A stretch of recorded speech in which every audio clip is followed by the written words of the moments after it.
Lego man, this is such a terrible video to make. Why are you giving attention to a stupid idea like this? The fact that you're talking about this and making a video commentary about it and using a clickbait title and thumbnail about it, this idiosyncrasy is the exact problem with your YouTube content, and it's why it sucks. Whoa, hold on there, folks, hold on. Yeah, it's true. This is not a good topic to be talking about, and it's something that I think nobody is going to get a kick out of or any form of positive emotion out of. But I saw this post, so I want you to see it too. Man, sometimes the RHAB subreddit gives us a lot to talk about in the world of ridiculousness, let's just say. Okay, maybe I shouldn't be so blunt or so harsh on it, because there is a real-life human being that went out there and posted this on the RHAB subreddit. Let's go out there and read a post made by one Slow Burnin' Luck. This post is greeted with 0 points. It has a 6% upvote ratio on Reddit from yesterday. Oh, yesterday? Earlier this morning, excuse me. And because of that, you can tell that everybody, almost everybody, has disliked this post. Suzuki and Caufield need to break up. Laine needs a chance with Suzuki. Suzuki and Caufield need to separate if they are to continue to grow as players. Put Laine with Suzuki and Slafkovsky. I think we'll only see the best of Laine with a number 1 center. He doesn't skate hard every night, but he still has the IQ and elite shot. Find a big defensive number 2 center, or Dvorak to play with Caufield and Demidov. If we keep the status quo, we'll be slightly better than last year, but not good enough to come out of the East. Now, I just wanted to say this first right here. Disregarding the idea of whether or not it's a good thing or a bad thing, the fact that this post even insinuates that if the Canadiens played Laine with Suzuki and Caufield with Dvorak or whomever on the second line, the idea that this simple switch will bring the Canadiens into a spot where they can quote-unquote come out of the East? Bruh, I don't care if Cole Caufield scores 50 goals next year. Whether he plays on the first line or the second line, whether Laine plays on the first line or the second line, this Montreal Canadiens team is not good enough to make the Stanley Cup Finals. That is what come out of the East means, right?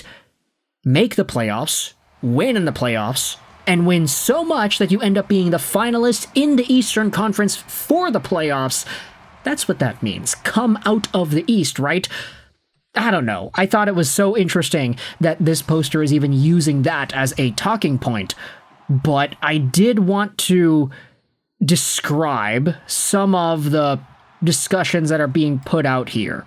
Because I think the theory about this idea, it's not totally illogical. Like, I know I'm taking my shots and I'm making fun of the guy and everything, but like, there is a decent enough thought process that is behind this idea that I understand. Hey, Laine is struggling, Suzuki is good, why not try Laine with Suzuki? Caufield is good enough where if you played him with Dvorak and Demidov or Suzuki and Slafkovsky, you're probably still gonna get some good production out of Cole. We trust him. We know that he can be that guy.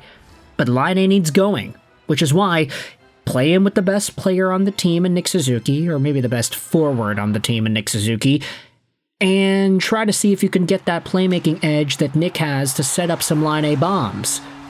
But here's the thing. Is Laine with Suzuki and Caufield with Dvorak more valuable than Caufield and Suzuki and Laine with Dvorak? Because you can say that Laine and Dvorak have been so ineffective together, or Laine and whomever. I mean, I'm just tossing Dvorak's name out there because it's just the option that's put out. But Laine with whomever not named Suzuki, do you think that is that bad that it detracts from what else you can get out of Caufield and Suzuki? Because Nick Suzuki and Cole Caufield together are so out of this world good. They have chemistry, they've got Slavkovsky, it's the Slavkovsky line that we have been talking about from all those years ago. They've been a line this entire time, and we recognize the personal and professional links that they have. Just how well they mesh and gel together. Why would you want to break that up? I understand trying to get a guy going. Laine is probably the guy that needs that the most, after all. But to break up something that has already been a staple of Canadiens hockey the past few years in the process, I just don't think that's going to go over too well. And it's not even that I don't trust Caufield to be good by himself with Dvorak and Demidov either. I think Caufield with Demidov would be amazing. It's just, it's so good with Suzuki. Why would you change it?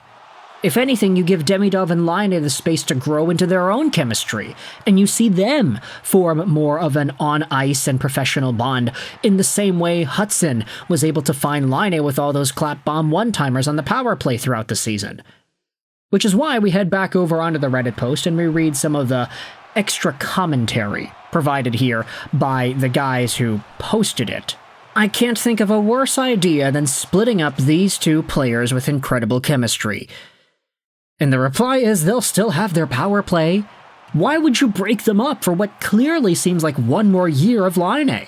It's on Laine to come out next year a better and more complete player.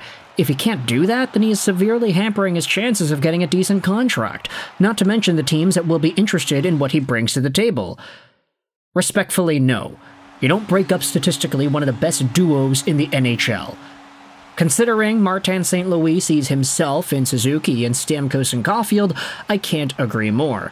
Keep that pair. They've been clicking since 2021. Another reply says, hey, take the L and delete this. And the reply is, people disagreeing with me is not a loss. Yeah, okay, look, there is some attitude that is being tossed around here, which is fine. You're allowed to have attitude on the internet. But for Laine, he's an $8.7 million guy. Not an $8.7 million caliber guy, but a guy who's literally making $8.7 million a year. He needs to be able to do this himself. You can't toss him out into the first line and be like, hey, you're struggling. Here, we're going to give him minutes with Suzuki and break up one of the best duos, young duos in the NHL to try to give you that little boost that you need to have a great contract year. It's going to be like, nah, keep the top duo together and have Laine play to a standard that is worthy of the contract he was given. Don't try to cater to the guy. If this team really wants to go out there and win and contend and make it out of the East, then you put the lineup that succeeds the most.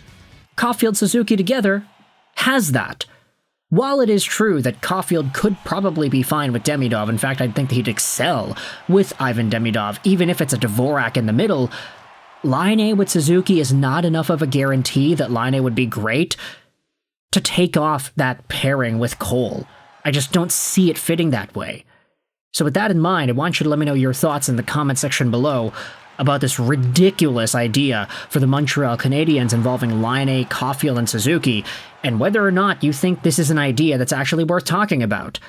Okay, I'll be the first to admit, I don't think it's worth talking about.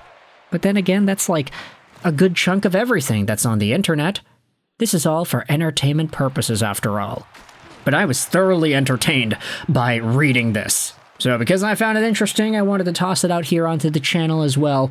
For now, though, let me know your thoughts in the comment section below. What are your opinions on Suzuki, Caufield, Laine, and the rest of the Canadiens lineup? Agree or disagree, yay or nay, with this proposal here on the subreddit. I hope you enjoyed this video. And bye.